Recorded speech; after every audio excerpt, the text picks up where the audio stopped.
Hi, I'm Bill Snyder, Sports Information Director at Mississippi Gulf Coast Community College, and welcome to the homecoming edition of Bulldog Blitz. Well, we're here deep in Heidelberg Hall on the Perkinston campus in the Archives exhibit. With me, as always, Gulf Coast head coach Steve Campbell. This is our usual homecoming roost when we have the homecoming game coming up. We come down to the Archives and feel a little bit of the history of the college as we head into the big game against East Central. That's coming up this Saturday, and of course, Coach, congratulations. Went on the road last Saturday, beat the 14th ranked Co-Lin Wolves 54-21. That was a huge one. This one coming up is a huge one, and I guess right now they're all huge. They're all big, Bill. Each week you got the biggest game of the year because it's the next game, and each week you're playing for more and more. We've got a chance to lock up a playoff berth and put ourselves in position for possibly a first-round home game. So this game is definitely a big one. Last week's was huge. This week's is even bigger.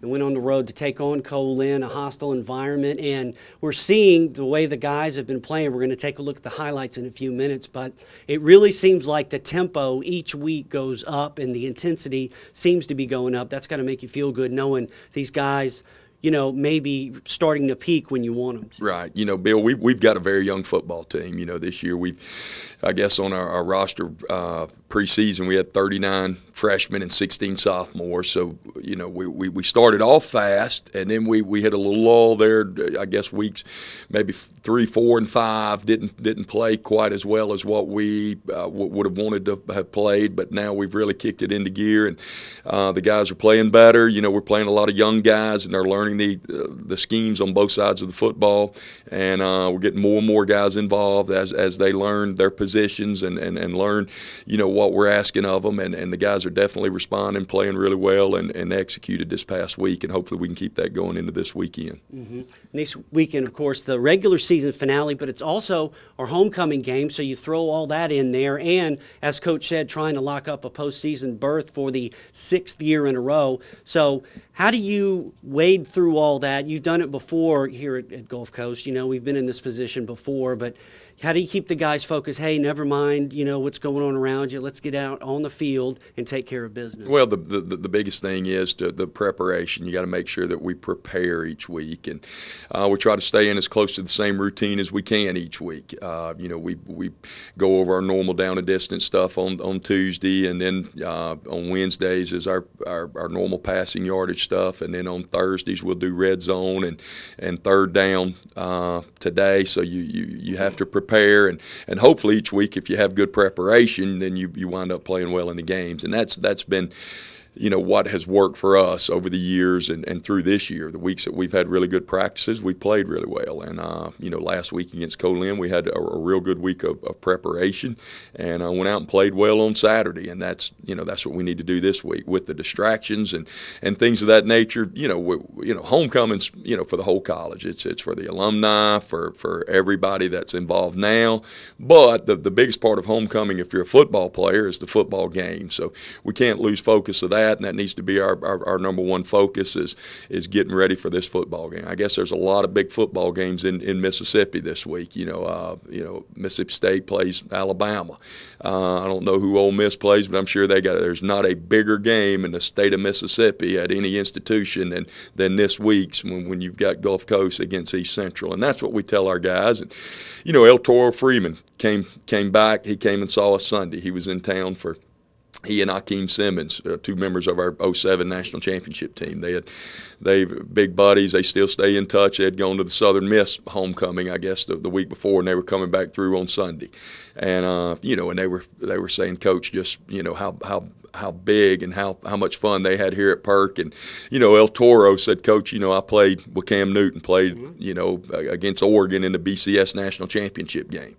And he said, Coach, when that game was not any bigger than when we played Jones for the state championship or when we played Kilgore for the national championship.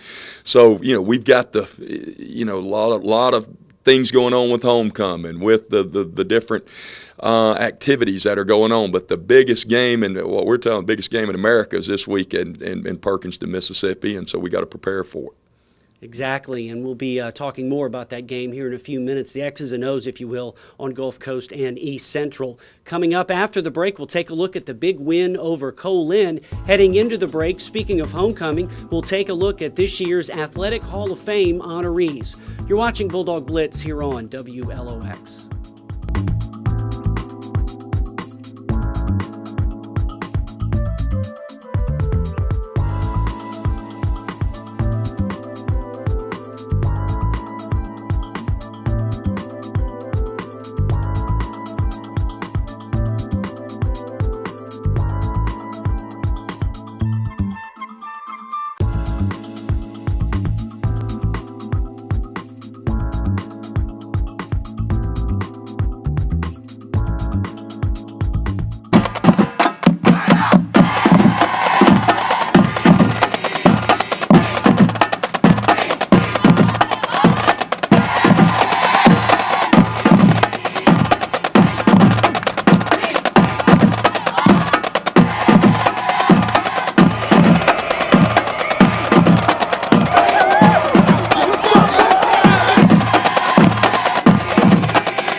Chandler takes the snap. They fake the handoff. Chandler going deep. He's hammered. Ball is loose at the 25. A mad scramble. The Bulldogs are saying they have it.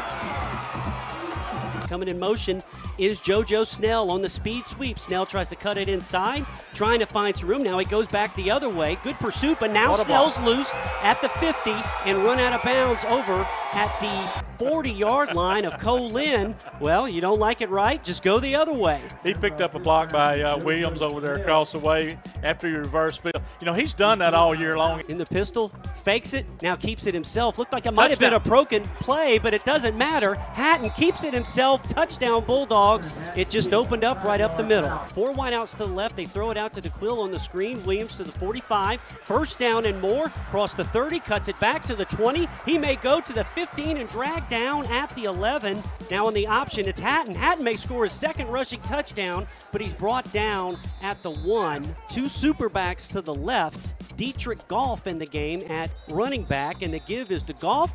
Blows his way through. Touchdown Bulldogs. Hardly touched. 2 possessions, 2 scores. Well, they didn't want none of him. Play action. Hatton going deep, looking for DeQuille. He's double covered and still goes up and gets it. And that's a Bulldog touchdown. Wow. That's why he's one of the best in the country. Right Good there. Lord. Right there. Double coverage, and the ball is in the middle of the defenders. He's the one that goes up and gets it. That's just ridiculous. Takes the snap. Throwing it out, and the pass is caught at the 30, and getting behind the defense is Joe Craig Jr. He's got one man to beat. Craig Jr. taking it all the way. Touchdown, Co-Lin.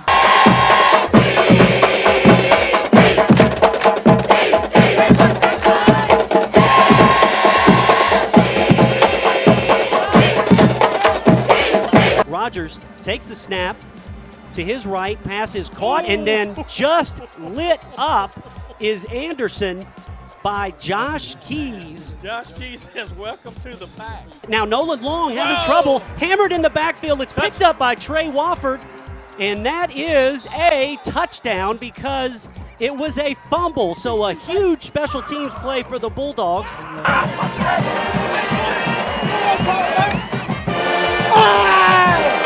Looks like they're showing blitz this time. Now they back off. Rogers, 3-man rush. Rogers going down the middle. He's got a man open, and it's Joe Craig again. And Joe Craig scores. He beat Finnest Armstrong, and Co-Lin is right back in this game. And now it's Goff again. Goff, huge hole. Goff down to about the 15 before he's dragged down, and another Bulldog first down. They've run that same play 3 times, same formation. Goff with the first down, then Hughes, then Goff. The Bulldogs are knocking on the door again. Same formation again. This time up the middle, Anton Thornton, no problem. Touchdown Bulldogs. too easy that time, and the Bulldogs put up 6 more. Thornton barely touched.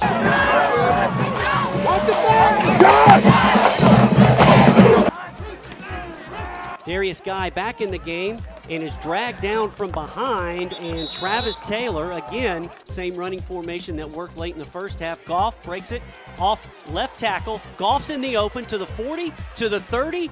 One man to beat at the 20 and finally run out of bounds inside the 20 at the 17-yard line. And Goff didn't even look like he was running fast, and he's all the way down there deep. And a free snap as they throw it up, and it is caught by DeQuil Williams. Touchdown. And that is a touchdown. Let's see if it stands, as the Bulldogs think Co-Lin jumped off sides. I believe they did, and there's no whistles blew to stop the play.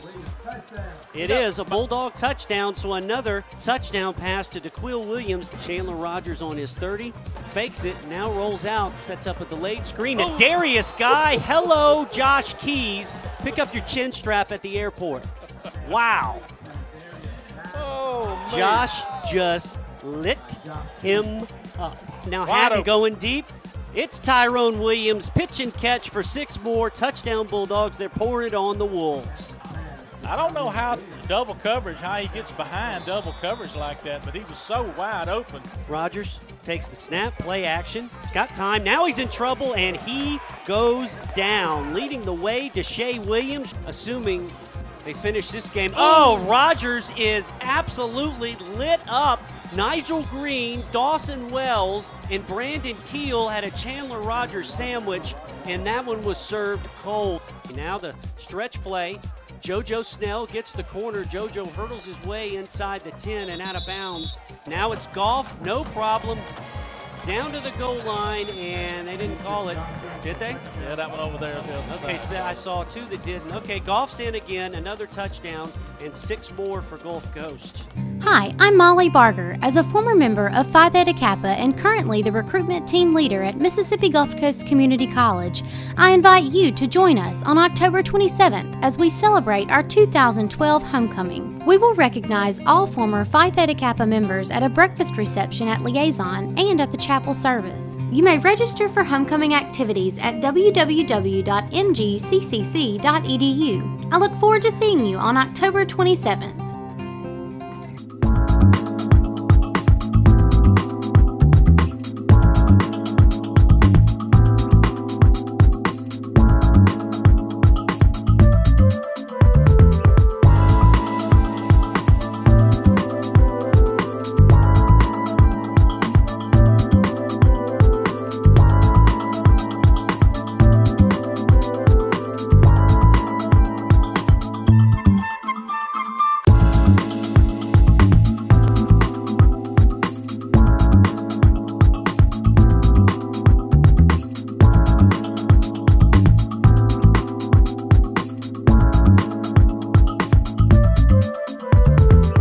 Welcome back to Bulldog Blitz. You saw our Alumni Hall of Fame honorees, also our Sam Owen Trophy winner, and our Spirit of Gulf Coast Award. Well, heading back to football, we'll take a look at another key player on our 2012 team. It's a sophomore, and we're going back to the offensive side of the ball and profile running back Jojo Snell.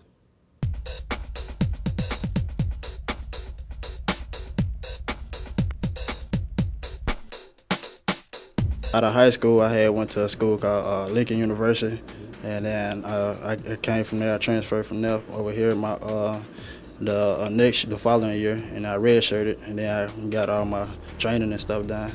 And I had worked hard during the summer, came back in, and then coach liked what he see, and we went from there. We got a lot of speed on the team. I'm glad I'm with it, and we can just sit back and watch our teammates just run all over people. Anytime Byron, we grew up around each other. They from Pascagoula and Moss Point, so we kind of know what each other can do. So we just wait back and wait till our turn.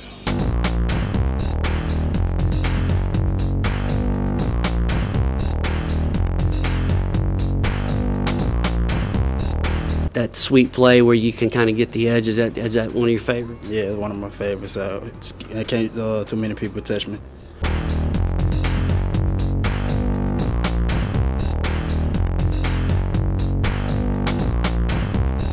You You know, Coach, they say speed kills, and Jojo Snell has shown he's got plenty of speed this year. But what was neat, too, he can get to the edge. He also runs inside the tackles well, and he made a big special teams play. So when you got somebody like that can do all kinds of stuff, that definitely helps, and a sophomore and a leader. Yeah, JoJo's been a great leader for us, great work ethic. You know, like you said, JoJo's got great speed.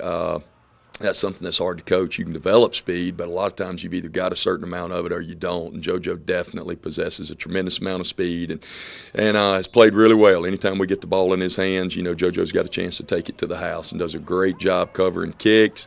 He's a terminator for us on our kickoff coverage and one of our gunners on our punt team, and does a great job of bottling up whoever their most dangerous return guy is. And JoJo's just a great young man that has done a great job for us on the field and off the field, and we're awful proud to have him on the football team. JoJo, you watch him, number 22 in the program and on the field, one of our stable of running backs here at Mississippi Gulf Coast Community College. Well, coming up after the break, we will head down into the film room and see what goes on during preparation week. Coach Campbell talked about that, and we'll show some of that to you coming up. Heading into the break, some of the scores from Thursday night's games in the MACJC, including that Co-Lin Southwest game. We'll talk about that and much more coming back here on Bulldog Blitz.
Welcome back to Bulldog Blitz. You saw that spot there with the MGCCC Band of Gold. Of course, they'll be performing at homecoming this weekend, and as they do at every halftime of our football games. Well, you heard Coach talking earlier about preparation, getting ready, the game prep on the field and in the film room that goes on the week prior to a game. We're going to take a look at that right now and see how the players and coaches get ready for upcoming opponents in a little film room study. Next, keep it skinny, right? Right here, DT. You haven't worked it a whole lot. Chase the inside number, keep it skinny. Catch somewhere between the number and hash. Keep working for width. Get wide in the ticks. Sell the stalk. Shorten up your steps. You're turning it up too quick here. Don't turn it, get out past the numbers. And once you're out past them, then you can turn it up. And now we can take an angle. All right, so 5, 1, and 2. Back side, you're blocking for the quarterback. Go down the middle. Tailbacks is Houston. Y'all running what? A wide. All right, ram wing. We go ram wing lasso. Tiger, ram wing. Lasso. He comes down. Let's hit poke on the corner route. 1-on-1 on the corner. I like her chances there. On hook 10-11 right here, Quint, y'all reading that flat defender, right? I want to throw the hook. We're reading the safety. Byron. Man, Byron snap, bro. Byron offside again? No, I wasn't offside. Watch it right there. I think you might have been it was a little early. Good job on post. And number 2 time, bro. Everything he was in. Tigers, knock that end back. Don't go around him. Rip and knock him back. Guard pulled over tape and go. And then send him off for that mic. All right, guards, it's a regular 3-3 stack. Shoot. Do I step down inside? No. Do I step outside? No. Shoot. Straight ahead, low and hard, go cut that mic. Y'all got me? We're good. Get your hands up, Stu. Get your hands up. Sell the run. Get lower. Get lower. Right here, Stu. Get lower. That's the way to attack the power. That's the way to attack the power. All right, too much space. And let the linebacker fit off you if you'll go engage it and close it right now. Gotta close that. Go ahead and attack it.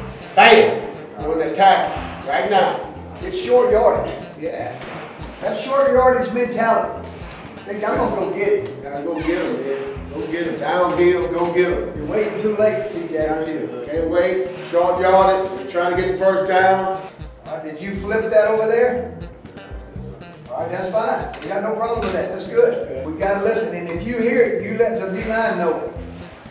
One of them yesterday said he thought he heard bunks. He didn't. You gotta read it. You gotta relate the call. Right here, guys, just like we've been doing, all our outside stuff, orange and lemon, rocket and laser, 15-1 and 2. All right, that's who you got.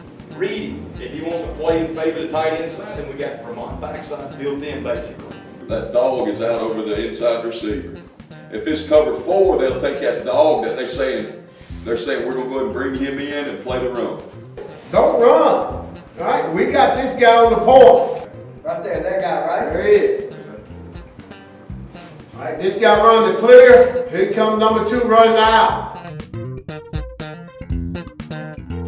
And you know, Coach, they always talk about preparation is half of the battle, and you see what goes on in the film room, the little things that people don't realize are going on out in the field. That's taken care of at practice, but also first when you're watching yourself and watching the other team's tendencies and formations, things like that. Right? Yeah, you know, football. We were talking the other day about how far it's come as far as the video of you video back in the day. You'd video or film a game, and there'd be one, I guess, 16-millimeter game film. And nowadays, and it was hard. You couldn't film practice because it was too expensive and took too long to develop the actual Kodak film. Nowadays, then it went to VCRs with videotape.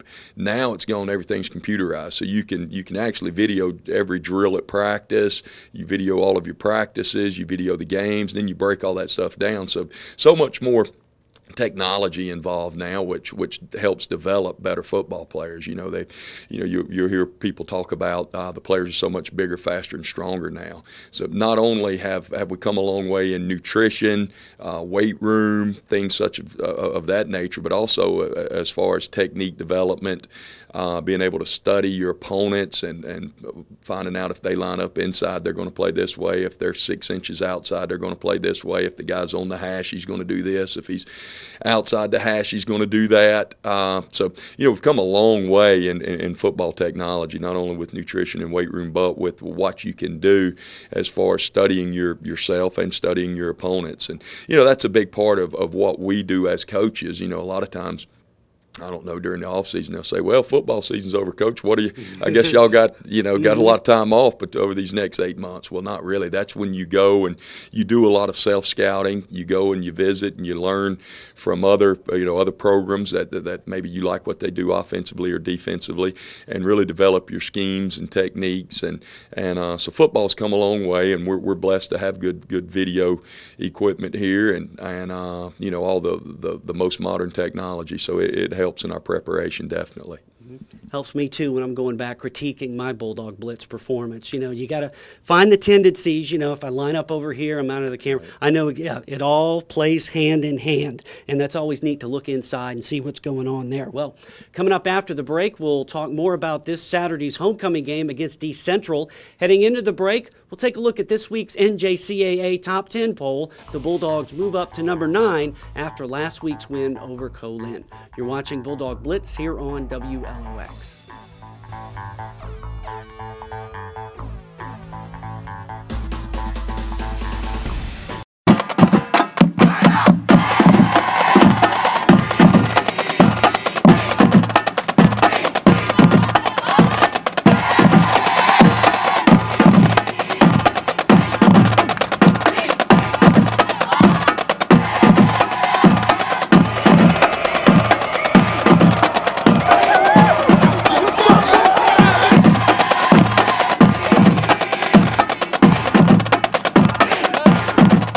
welcome back to Bulldog Blitz. Well, of course, homecoming this weekend. Our opponent, East Central, we've had good success against them over the years, but they've improved this year, and it seems like they're playing their best football. They stumbled a little bit against Pearl River last week, but all in all, it seems like they've pretty much been hanging with every team they've played, so you can't just go in and say, hey, you know, we got this when it's homecoming. Huge game because it's the next one and a quality opponent. Yeah, no doubt. I mean, East Central's very dangerous on both sides of the football. They've got, you know, a quarterback that can really run, and he's got a strong arm. He can make all the throws, but he's very explosive, a lot of speed in the pocket. I don't know that we've seen a guy like him this year that can really move around and beat you with his legs as well as his arm. And they've got a great running back. They've got a lot of offensive skill guys that can definitely take it to the house if you don't bottle them up. And good offensive line, very good scheme. The scheme that they run over there is it's an option scheme, a zone read scheme that creates opportunities for all their skill guys to get the football in space. Defensively, you know, their defense coordinator, Blake Frazier's done a great job over the years. He was at Northwest back when we used to play them in the playoffs years ago. So they've created us trouble over the years. They've got a lot of big guys on defense, guys that can run. They've got some speed over there as well. So, you know, on both sides of the football, they definitely present challenges. You know, they're coming off of, you know, like I said, they stumbled against Pearl River. The week before that, they beat Mississippi Delta 31-0. A couple of weeks before that, they beat Hines, and we know Hines is a very, very talented, good football team. So, you know, it's definitely a challenge for us this week and one that we're looking forward to. Mm-hmm. And, of course, you can watch that game on MGCCCBulldogs.com via streaming video and listen at 103.1 FM WOSM. As we said, we've got some streaks on the line with this game. Of course, we have a 9-game winning streak over East Central. We have an 18-game home winning streak, but as Coach said, all that's going to get taken care of on the field. Now, I was talking about streaming video, Coach, and we've checked on where people have been watching. We've actually gone international. We've had hits from Vietnam, Okinawa, Italy, and this week we had one from a place called Bat Cave, North Carolina. So we did some research, and if you take a look at this photo, you can clearly see that the Dark Knight has been watching streaming video in the Bat Cave, wow, which is bizarre. You see him on the monitors there. Now, he's got a small one over here on the right. I think that's the Joker because, you know, he's got to take care of business too. But the bottom line is we have now reached international and superhero status. So that's got to make you feel good knowing that, you know, maybe they're checking our tendencies too. Yeah, that's great. It's great to know that, you know, that we've got people watching us from all over, I tell you, and that's a credit to our players. You know, we've got some guys that are fun to watch, and you know, when you've got a great football team with so many great players on it that are going out making plays and playing hard, having fun, it generates interest. And but that is interesting to know. Bat Cave, North Carolina. I did not know there was a Bat Cave, North Carolina. Nor did I, but yeah, it was on there, so we did a little digging. Of course, that's apparently where the Dark Knight lives, so all the supervillains will know that next time they want to pay Batman a visit. But, hey, at least he's watching us, so that's cool. But it is neat. Okinawa, Italy, Japan, you know, international hits on our streaming video, so that's terrific. And those folks can watch this weekend as we take on East Central, kickoff at 2 p.m., and hopefully you'll be out there for that. Check us out on Bulldog Blitz, and we'll be back next week to see how all the postseason playoff stuff gets into gear. With head coach Steve Campbell, I'm Bill Snyder. Thanks for watching Bulldog Blitz from the archives here in Heidelberg Hall. Have a great night and a great weekend.